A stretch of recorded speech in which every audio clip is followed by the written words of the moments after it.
All right, gonna give it another second just to make sure everyone's got all their audio connected, and then we'll go ahead and get started.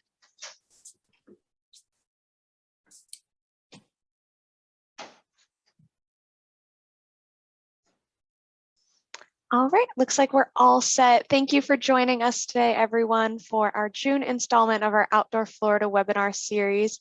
My name is Michaela Panariello with the Office of Greenways and Trails, and I'm really excited today to introduce our speaker, Stacy Lamborn. She is the Florida Youth Conservation Center Network Participation Coordinator for the Northeast region. Little bit of background on Stacy. She has always loved being outdoors and animals and knew from pretty early on that that was going to be her career field and that's what she wanted to go into. Stacy got her bachelor's degree in biology at the University of South Carolina Upstate, while also playing soccer on a scholarship, which is something I admire. Her start in conservation began when she actually moved to Florida after graduation with the Florida Park Service, and then she made the move over to Fish and Wildlife here in Florida, where she has absolutely enjoyed the past 7 years working as the FYCCN coordinator and helping local Florida communities connect kids with not just nature, but also inspiring them to get involved with conservation. So I'm really excited to introduce our speaker today, Stacy Lamborn. And from here, I'm going to let Stacy take it away. Awesome. Thank you so much. Thanks everyone for joining and having me. So I have a presentation, basically just a promo video, which was our more or less our COVID project. We made the cool, those pass it along type videos to share what FYCCN is all about, and in celebration of our 10-year birthday, which was in 2020. So it was really a cool intro. Mind you, none of us are professional actors at all, so there are some funny things. But I'm just going to share now, and hopefully we'll get this going. And everyone can still hear, right? Just let me know, Michaela. Okay. So screen 2. All right, can we see it? Yep, you are all good. All right, here we go.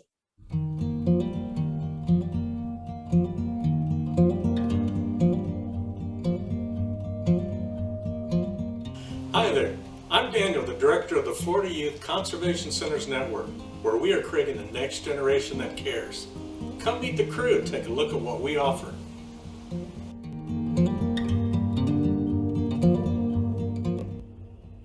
Become an FYCCN partner and learn to run an archery range. Perfect your skills with Explore Bow Fishing. Help youth catch their first fish.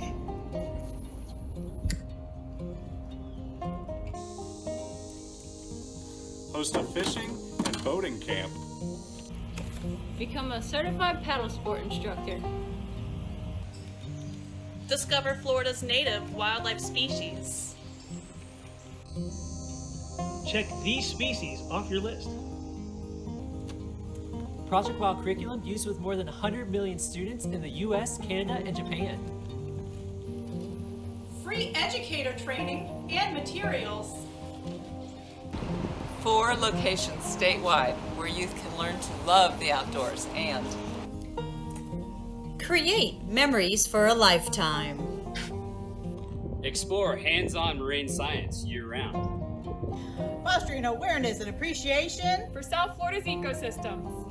Developing outdoor skills.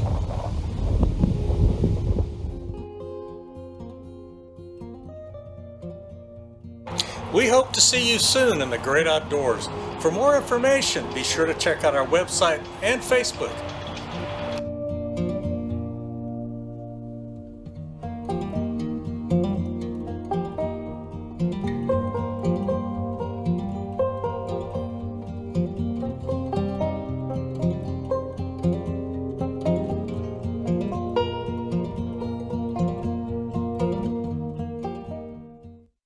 How to kill all mosquitoes in the air. So that concludes the video, and now, sorry. Now we're going to get right into the PowerPoint. So just a little intro. Is this still good? Everyone can see? All right, so for anyone not familiar, first of all, I'm Stacy. I'm the Northeast Region Coordinator for Florida Fish and Wildlife's Youth Conservation Centers Network. And I'm based out of Ocala, but I manage about 53 partner sites over 8 counties. And we'll discuss a lot more of that in the specific coordinator positions later and what it means to be, you know, a partner site. But if anyone's not familiar with FWC for short, there's many different divisions within the agency. So law enforcement being the largest, probably most well-known, but there's many others, including like Habitat and Species that have the biologists, or the Fish and Wildlife Research Institute, FWRI, the hunting and game management, and then our fisheries management, which is both, you know, freshwater fisheries as well as marine fisheries, and just a whole lot more. So the Florida Youth Conservation Centers Network, or FYCCN, is one of the more recent divisions. Like I said, we've only had our 10-year birthday in 2020, so it was really established in 2010. But we house all, you know, things conservation, education, and youth programming. So the motto of FYCCN is certainly creating the next generation that cares. And what do we care about, of course, is conservation. So our FYCCN vision is to provide the statewide network of places where the youth and families can participate in these outdoor activities and share experiences that will hopefully inspire them to be lifelong supporters for fish and wildlife conservation. So, you know, why did this all come up? FWC at the time, back in, you know, the end of 2009, in conjunction with the Wildlife Foundation of Florida, which is largely our funding base, had, you know, found research that was about the nature deficit disorder. And if anyone has not heard of that, it is, you know, that's a thing. You're not going to find it necessarily in medical books, but it was the Kaiser Family Foundation actually did a study. So that's where mainly these statistics come from. But it's really the finding that the kids and their families, you know, even adults, are not going outside and they're losing their connection with nature. The devastating thing, you know, the children ages 9 to 12 that spent time in activities like hunting and fishing and hiking declined by 50% or more in that last decade. So that was a huge problem. And again, they found the youth ages 8 to 18 devoted nearly 8 hours a day on entertainment media. So everyone's very aware of like the screen, you know, thing that computers or smartphones, all the attention is being taken, especially with our youth. But like I said, even adults are rarely outside. So the research has shown that not directly engaging in the outdoors is less likely to support it, of course, and develop a strong stewardship ethic for conservation. So, and it's no surprise, I mean, it's really detrimental to health, not being in nature, just, you know, spending time outdoors, both mentally and physically, it takes its toll. So then FYCCN is created. And so what is this network all about? What's it mean? Well, the Florida Youth Conservation Centers Network, like I said, is a part of FWC. And this diagram here is kind of like a wheel diagram, if you want to think of it that way. But the whole idea is a hub and spoke model. And that's how we come up with the network. It'll make a lot more sense here.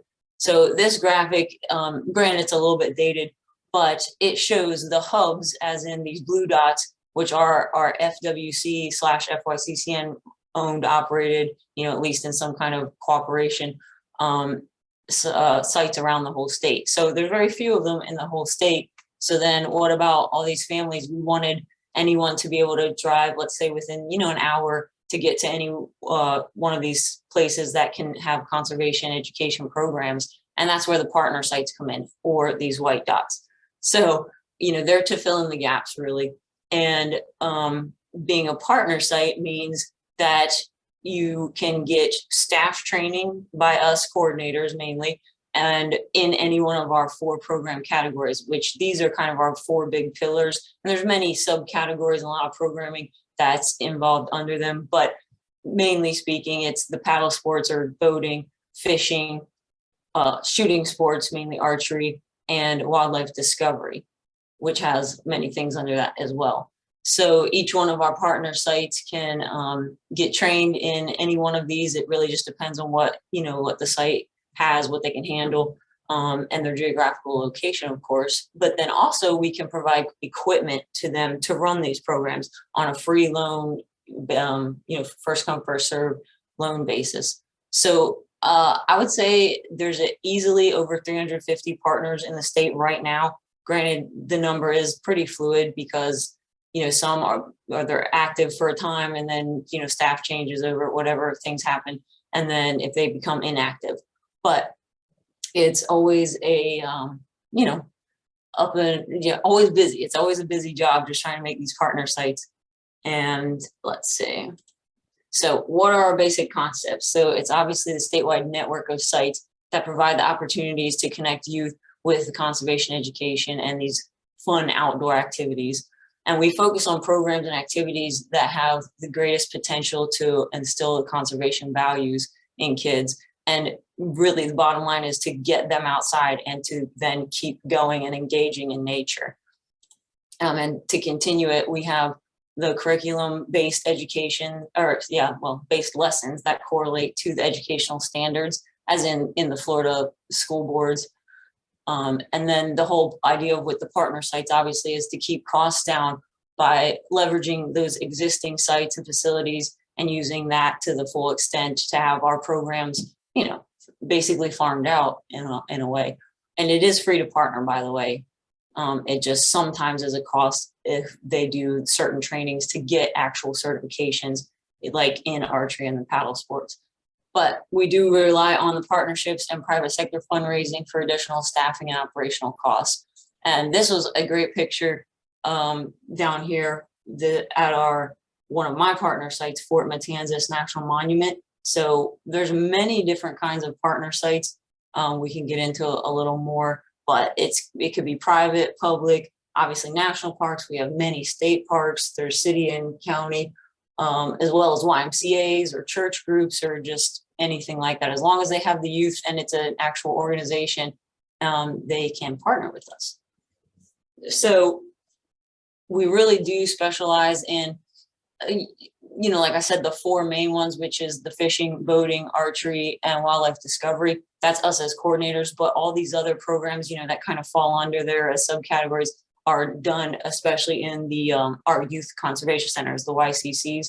So they certainly do the shooting sports with, the firearms and all things for the hunter safety programs, and even the camping stuff with wilderness skills.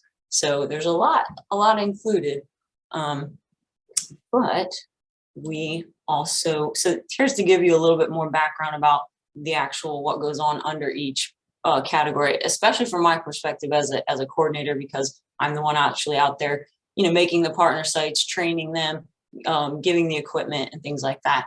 So under archery, we have, they can do indoor shooting sports for NASP, as they call it, the National Archery in Schools program, which really falls under hunting and game more or less. But it's a very cool thing that the schools actually can compete, nationwide. So that's under NASP.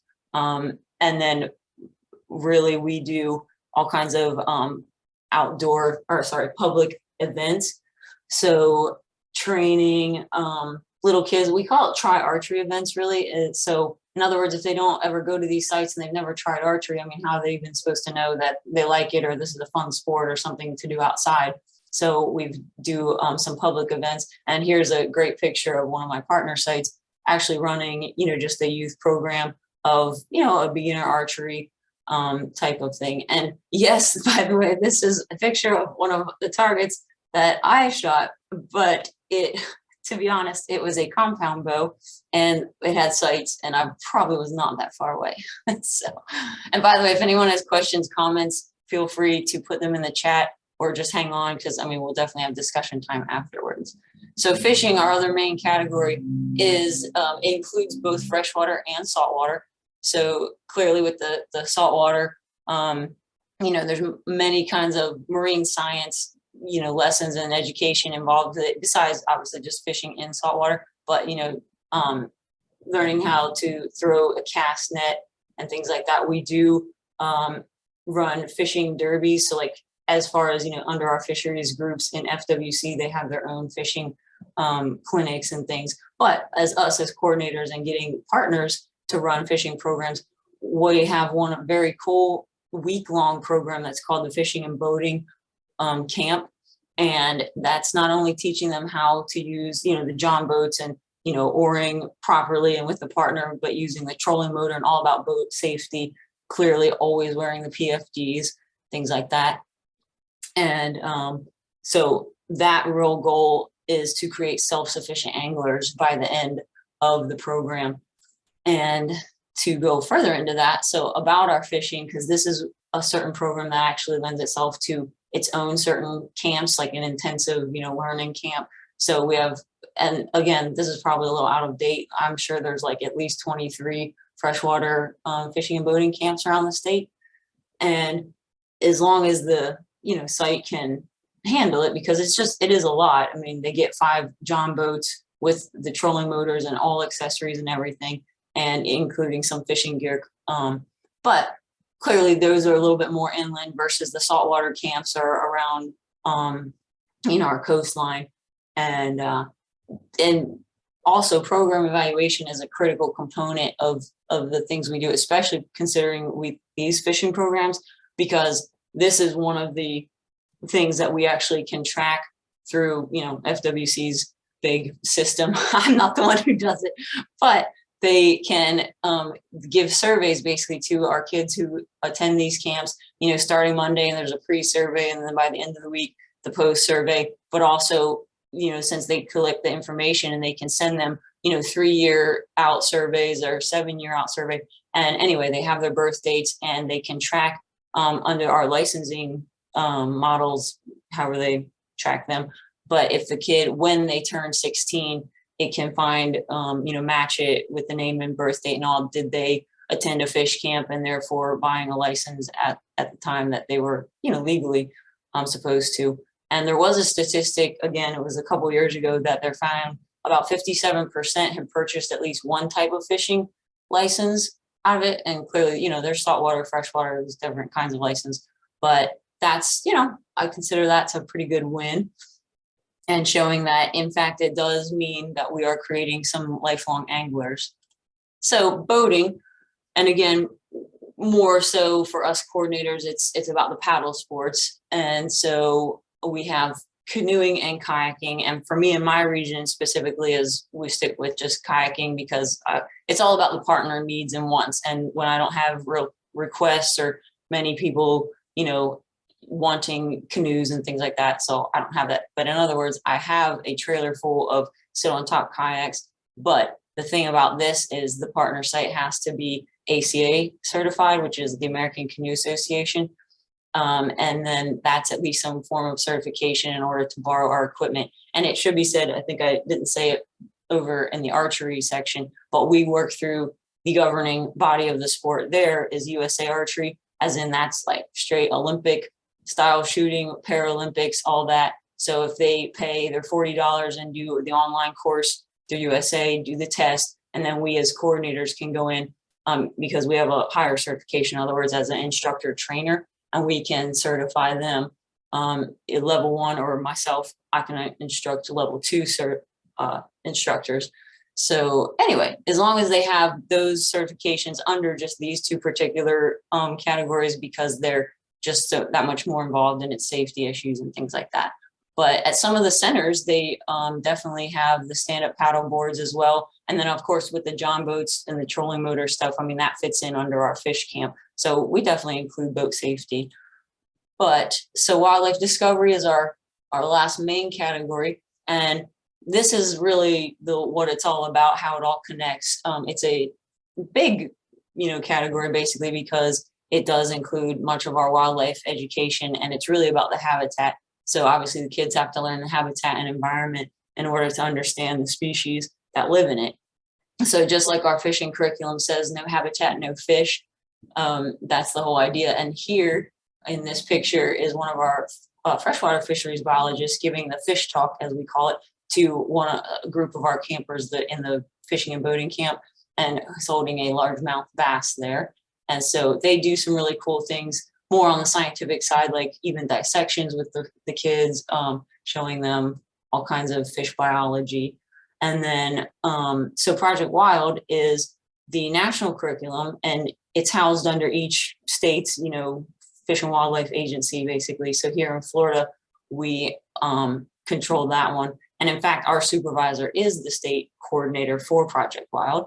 And there's many different curriculum books, if you want to think of like the lesson guide books under that big wild category. So there's Flying Wild and Aquatic Wild and Growing Up Wild for like much younger kids. So it's really a cool curriculum that presents like hands-on lessons about environments, habitats, certain, info about species, but it's all correlated to the Sunshine Standards for school science requirements, which is also a plus. Now you don't, sites don't have to use it that way because it was originally designed for, the formal education like in school, but now, it's widespread even in nature centers and all kinds of non-formal education venues. So it's a very neat program. And just an example, let's say a partner site gets, trained just the quick, couple hours in a day and gets a Flying Wild, curriculum book. And then they want to borrow from us some equipment like binoculars or maybe the handheld GPSs so they can do fun hiking things and do bird ID and stuff like that. That's just a quick example. So more of like how FWC is really fitting into our agency and what we bring to the table as far as in the state agency is the freshwater, actually we kind of act as an umbrella and connect all the outreach and education programs of all the FWC divisions. And we really do bridge the gap in a way, if you want to think of it like that. So FYCCN has been responsible to collect any educational programming that our counterparts have and create this centralized home for them. So, and that was really a necessity for the agency for a long time, because even in the 7 years I've been here, I can see a great swing and like to be more seamless, that we're all a lot more connected and we communicate a lot better. Everything used to be very separate, very little communication happening across the divisions. But now basically we as FYCCN become this huge resource to our partner sites as well as our own agency, because we are this connecting factor.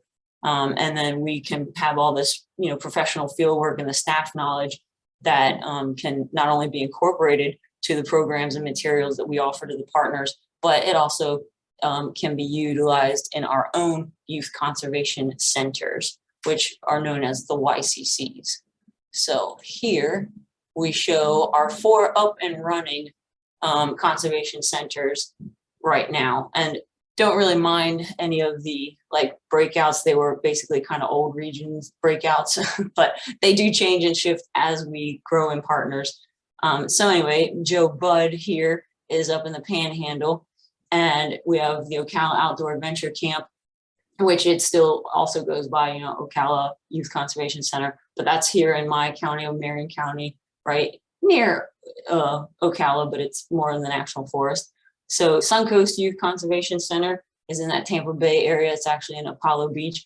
And it is actually, that is our newest center. It's been running for about a good 6 or 7 years, but Everglades Youth Camp is down in West Palm Beach. So now Ocala and Everglades are the only 2 that are residential camps, as in the summertime, kids stay for a week long at a time and overnight, in other words, and they pick a certain program focus for the week and, have that learning, say if it's a fishing heavy one, or maybe a paddle sports or the wilderness skills survival kind of a thing, but they still get to do all kinds of the other fun outdoor activities along with, their main focus.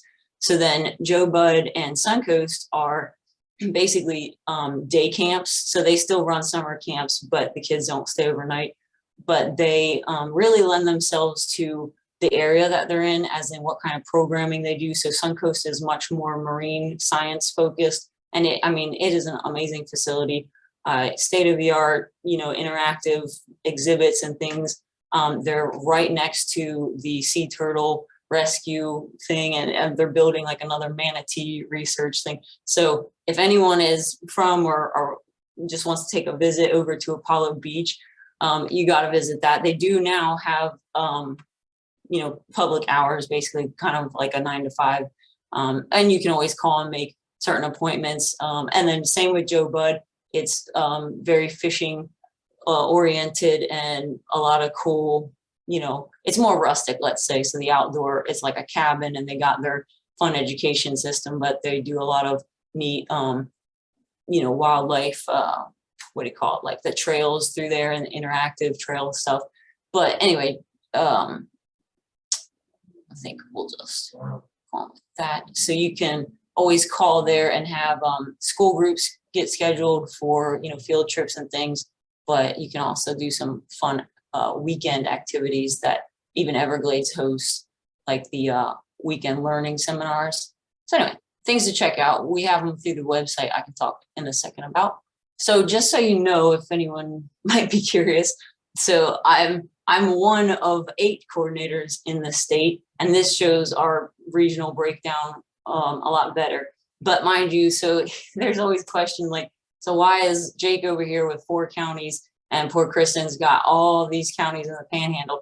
Well, it really does go by the number of partner sites. So and even in the last 3 years, I think we've shifted our boundary lines, between what coordinator is over what kind of area. I mean, in several times. So the more partners we're getting, which is great, and we're growing, and that's all a good sign. But then we shift to match the geographical, like what we can handle, how many sites over how many counties. And so obviously if we have room to grow and there's much more availability to take on more partners up here than, say in this central Florida area. So, I can always give anybody's email addresses or something to people later if they want to talk more to anyone.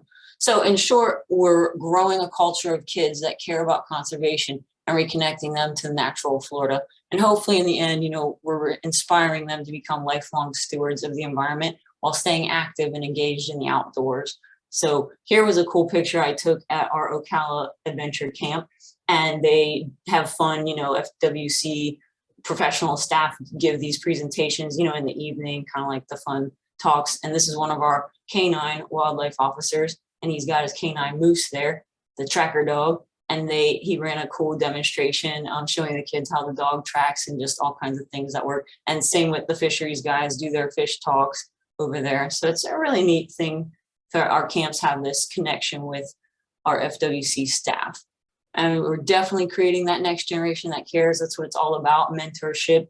Here we see another officer giving like a boat safety talk to our fish camp group.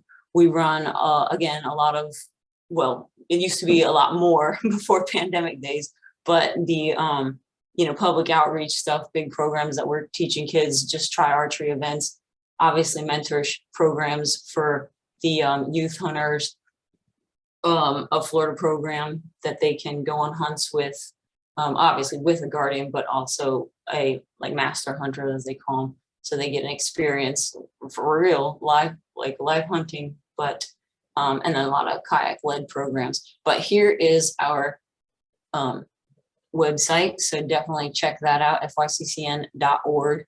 That will show you all the partners in the state. And again, like I say, it's definitely a kind of shifting and fluid number, but if they're running programs with us, then they're on the website, and it also lists by category. So if you want to look up like, where near me does archery, then you can do that filtered search on the site.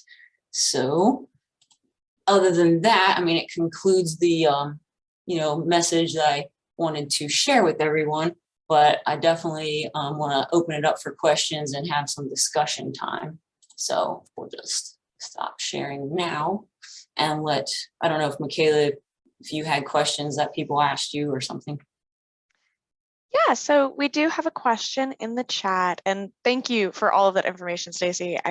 As a kid who grew up in Florida, I wish that was around when I was a kid, because my gosh, probably would have been a lot safer than me just going out in the yard and climbing trees and picking up random bugs. I think my mom would have appreciated if I had some sort of educational aspect to that. So tell me about it. When we had our first bow and arrow, it's like, just go. Go outside. Here's the yard. Here's the stuff. And we're just, trying to shoot at bales of hay and you know, whatever. Absolutely. I only found out how wrong I was doing things till I got my certifications. There is so much to it. Exactly. So today's kids are very lucky that FYCCN is around and has so many partners. One of the questions in our chat comes from Jenny, and she was asking if youth with disabilities wanted to participate, who would their family contact?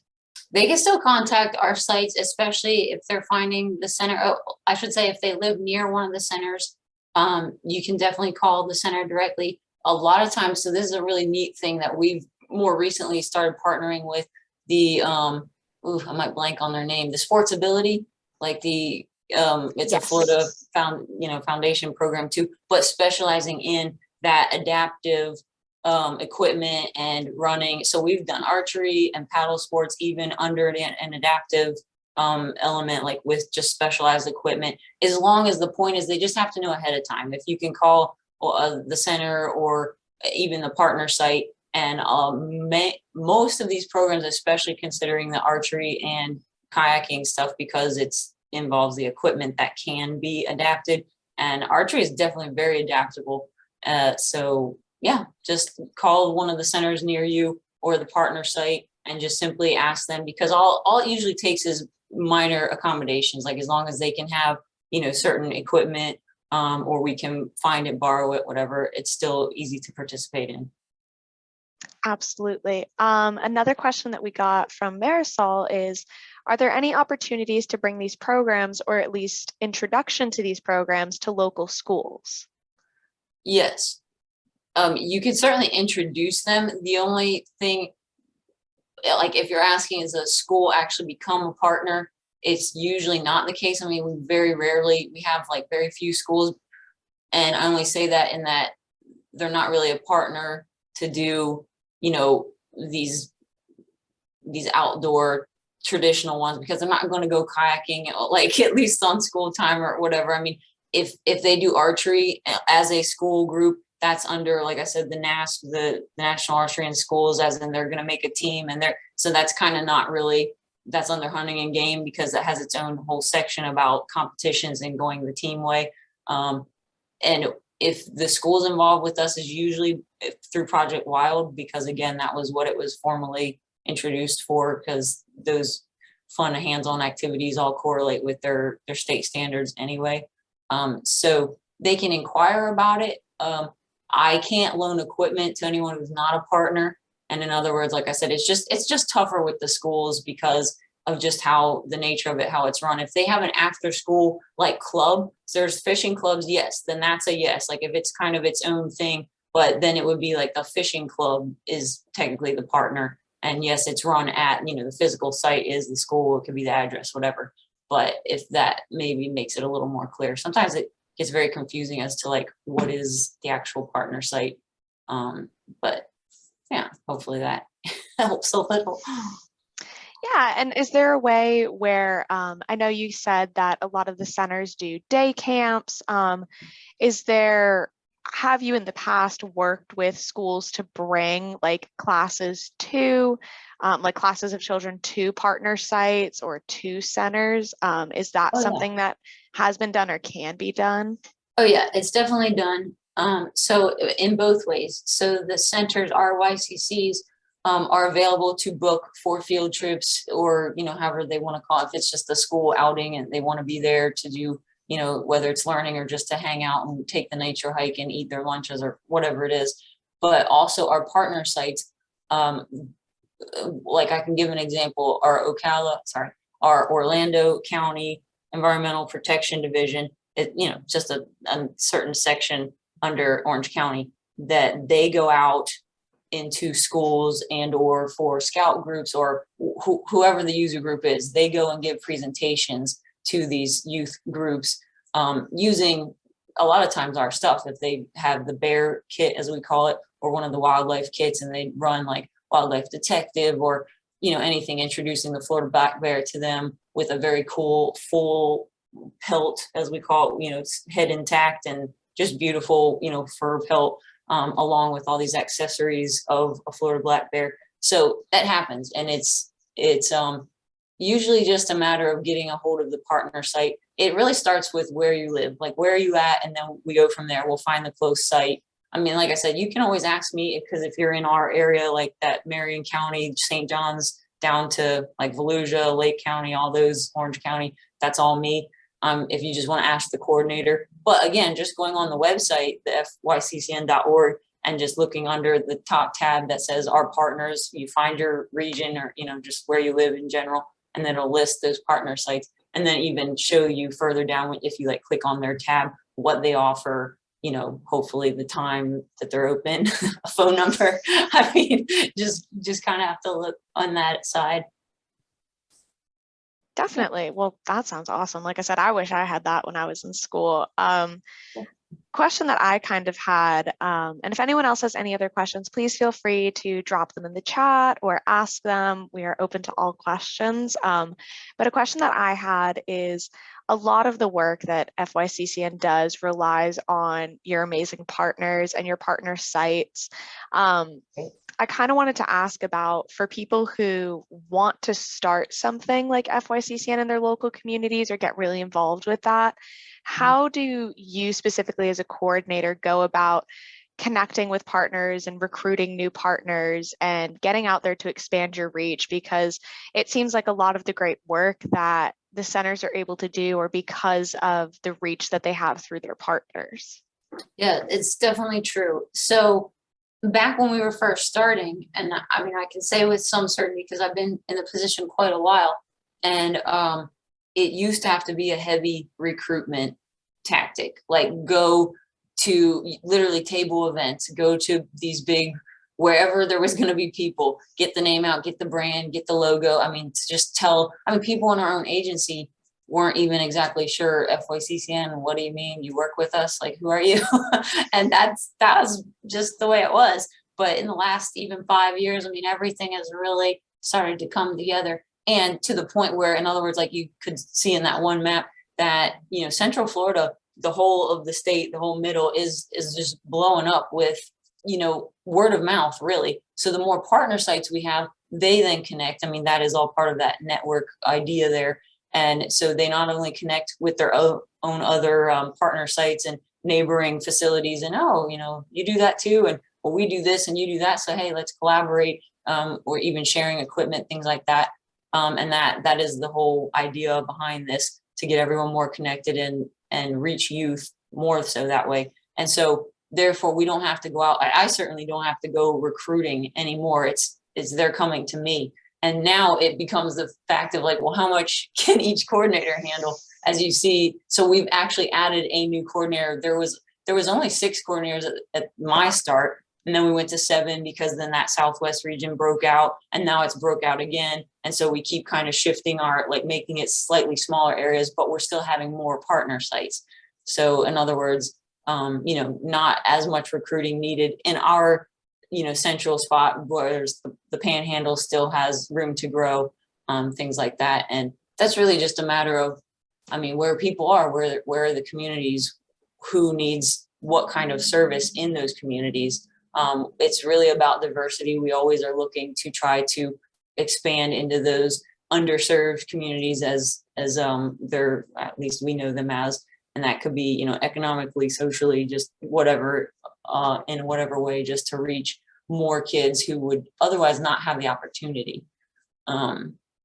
So yeah, we used to table events, or others that still need partners or have room to grow, definitely go to outreach things. And what's the state fair, I think, is in Tampa, right? I mean, we have a lot of, just besides just other FWC divisional people, but we have our own FYCCN you know, booth there. And then, yeah, just wherever we can reach the kids, and then getting them connected to, if not one of our camp or our summer camps / at the YCCs, get them into one of the partner sites, because essentially, you know, they are our extension. I mean, they're running the conservation education programs that our own centers are running. So. Awesome. And to kind of go off of that, but also something that I thought was really interesting is, in the beginning of your presentation, you talked about that nature deficit that we're seeing in children. And the Yeah. effects of that. But you also mentioned specifically coordinating what you're providing to local communities and what those communities need.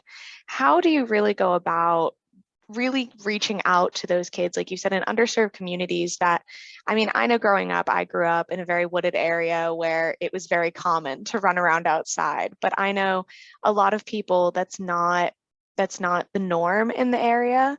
So how do you really go about expanding that reach and encouraging those young kids to get involved in outdoor recreation and get involved in conservation and environmentalism? Right. Well, there is, basically an urban outreach too, like wherever you can go. This is the cool thing about our programs. They can be very adaptive to your specific geographical location. Like, yeah, I totally agree. Those who live out in the woods, or especially that have parents that already engage in all these activities, go fishing on the weekend, or let's camp, at these parks like all the time over weekends and things.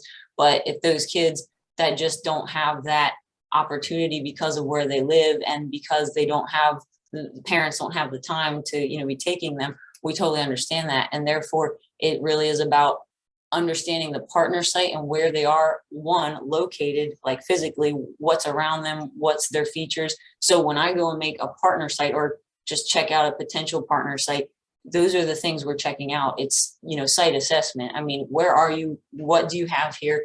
What are your interests? What kind of staff support do you have? I mean, these are all things that I really have to take into consideration. And it really is a very case by case basis.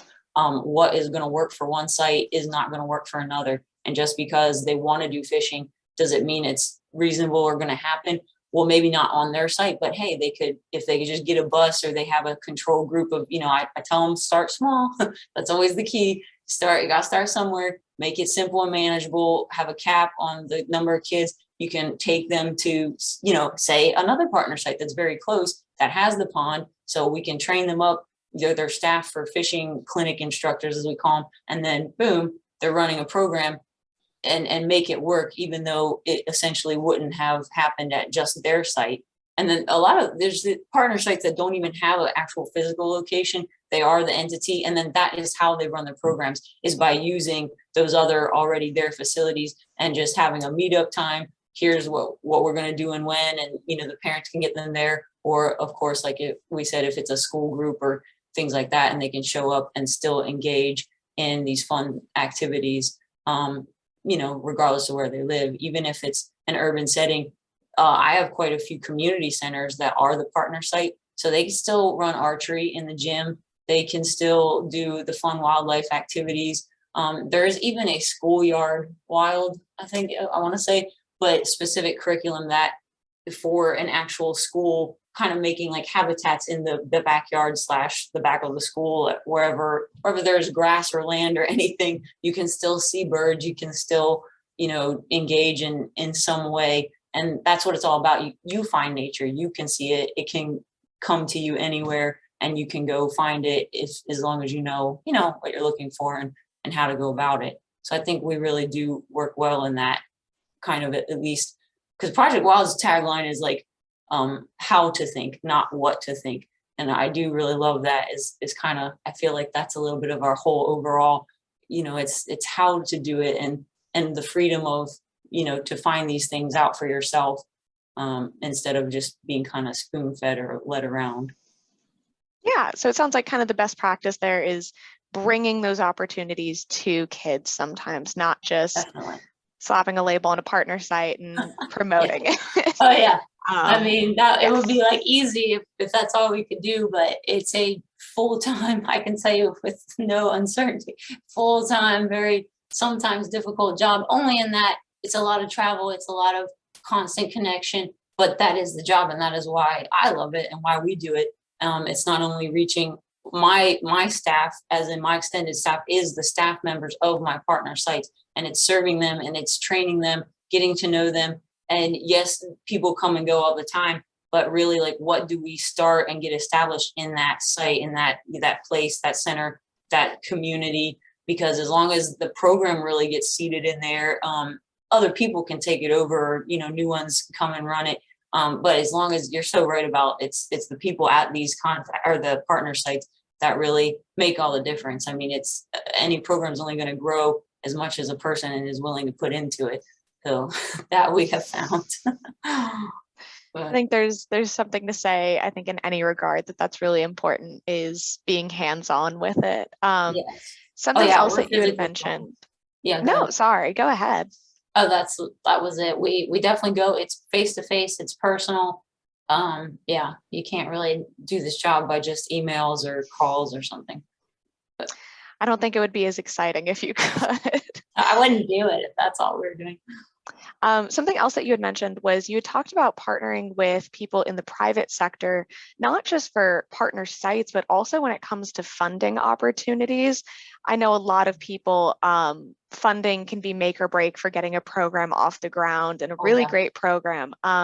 How do you or other coordinators, or how does FYCCN go about connecting with people in the private sector as funding opportunities? You know, how do you find these opportunities, and what's kind of the best practice that you found for achieving those funding sources that other people could probably implement in their own search?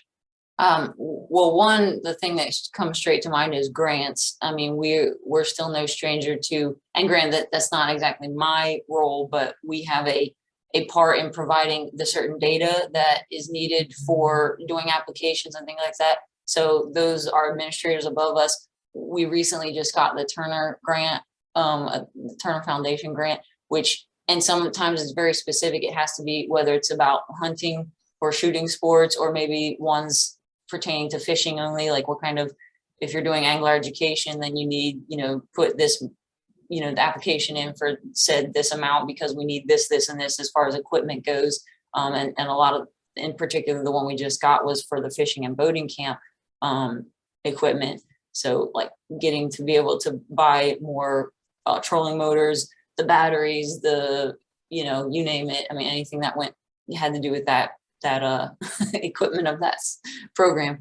And it doesn't, I do understand that's definitely difficult, but that is why we strive to really provide as much as we can on our end and through our FWC resources and state budget. Yes, is one part, but then we have that Fish and Wildlife Foundation of Florida is our main backer. I mean, that is the huge kind of, if you think of like the Friends of the CSO type groups, and but in that private sense, as far as this funding, they have a lot more freedom and ability to fundraise on their own. And that's a big national, program that they get their funds through. But it's the whole network, it's working together. It's so in fishing equipment, let's say also there's another group called Fish Florida that can provide, our partners can apply to get a certain number of rods and reels and like a limited tackle kind of thing, in order to give away to the kids, as in they can take home that rod and reel and stuff with them at the end of their education program, as long as they're going to do, angler education at that site. Then those, that Fish Florida can provide, just literally give them, as long as they have it. I mean, obviously it's all about who has what to give. But yeah, grants are a big thing. Even Easton Foundation through USA Archery has a lot of opportunities for grants and getting certain sites up and running for making archery ranges, and then also obviously getting the bows and arrows and things. But it's out there, and it's not always easy to find. Of course, I guess it shouldn't be, because then maybe everybody would be trying to do it. But you, with a little research and just asking the right questions and to the right people, it's usually very available, because this is a big thing. I mean, people need to be outside. People want to be learning things. And, that was the whole idea of FYCCN, starting, or FWC starting it, the youth network, because it's to get kids and families back outside. Because if they're not engaging in anything, why would they care? Why are they going to be buying any kind of fishing or hunting license, or even for that matter, why even care about the environment, or, try to conserve these certain species or anything like that? So absolutely. So kind of for anyone on here today that maybe wants to learn how they could possibly become a partner or get that training, what's kind of the process for that? Who should they contact in case there's anyone on here who's just like, I have got to be a part of this? Yeah, no, I thank you for asking that, because I did want to say, so obviously, like, you can ask me or Michaela just for, you know, my contact information clearly, but then if I know where you are, that's the first and foremost. We gotta know, tell me in the state where you are, what county, and I can match you. If it's not me, it's another coordinator. That's the first step. You get connected with the right coordinator, and it's a simple process in the sense that it's free to partner, but you have to meet certain criteria, and it's all listed on our partner application, which is a simple fillable, you know, PDF form. As long as we go through the steps, like I said, it is a site visit, as in I want to go, or whoever the coordinator is, we go, we meet, we got to see the place, you know, meet you face to face at the very least. Some places don't have an actual site, but most do, especially if it's like a certain park, or, you know, you manage a, you know, nature center or something. It's here, it's available, we're here. It usually works as long as you have the kid groups coming. Now, mind you, we as coordinators don't go in and run programs. That's not what it's about. It's a train the trainer thing, because, you know, I'm one person for the 8 counties. So it really is about just get connected with the right coordinator. You can fill in the application as long as, you know, all criteria is met. It is free to partner, but then mind you, when we have to serve you then in some way, you got to take a training and it doesn't have to be any particular. It's all about what you can do, what you want to do, what the site, what will work at your site.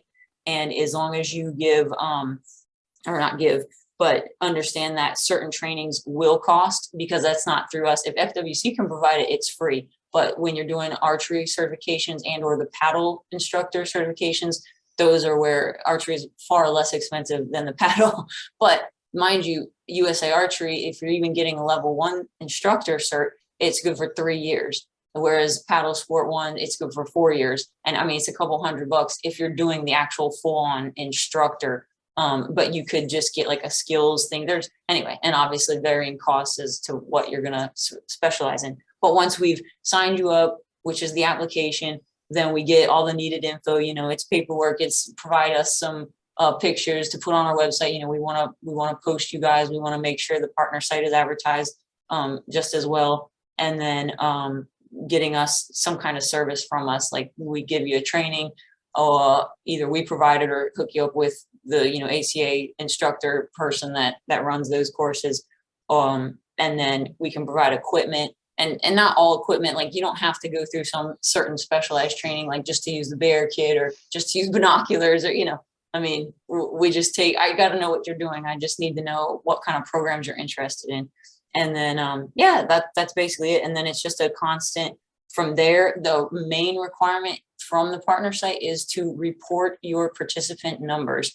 That is like what it's all about. That's how we can justify our states and the funding we need, and the, you know, going back to giving reports to the governor's office, things like that. So we collect participant tracking reports quarterly. So once every 4 years, 4 times every year, I should say. And but that's on us, as in, you know, I know where to put that in. It's our you know, system that we keep all that info, but that is definitely the most important. So the partner site has to agree from the very get-go, like, if you're doing this stuff, you're getting our training, you're going to use our equipment, we have to have the numbers. You have to tell us what's going on, and obviously be accountable for the equipment. I mean, there's loan agreements, just, you know, like I said, it's all free and first come, first serve, but there are stipulations, and that's all part of the job. I mean, I basically just control all those things in my region.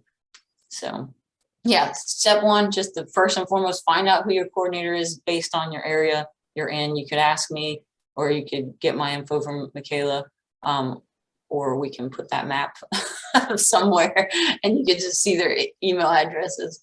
But yeah, so just know there are some requirements to be considered a partner site. And then it's just that it's a simple, but, you know, sometimes it does take some time process to just make sure everything gets all entered, and you turn in the application, and then you got to get some training at some point, or using our stuff. We got to do something with you guys, and then you have to report the participant numbers.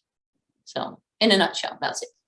Absolutely. And if anyone has any other questions, please feel free to put them in the chat. But I'm going to ask on the flip side of that. I know you had talked about before if people want to visit any of the centers, or if anyone has a group that they'd love to take to a center, you kind of talked about how they can find their nearest center, but I'll kind of give you an opportunity to let people know again how they can get in contact with their local center, where they can find where the nearest partner location or center is to them. Yeah, well, easiest thing, just do the fyccn.org. So just the website is kind of your go-to for all things. So it not only lists partner sites, but it's definitely, thank you. Yes, right there. It's it will list each of our YCCs has its own page, and it might be under the little tab. It might even say summer camps. So it really depends on what are you looking for exactly. Like if you want your kid to be joining an actual week-long like summer camp program, I mean, you can look it up that way, or else it just will list all the YCCs. Here's our youth conservation centers. Find the one near you. I mean, obviously the Ocala one is in the National Forest at Silver Springs area, versus the Apollo Beach is the Suncoast Youth Center.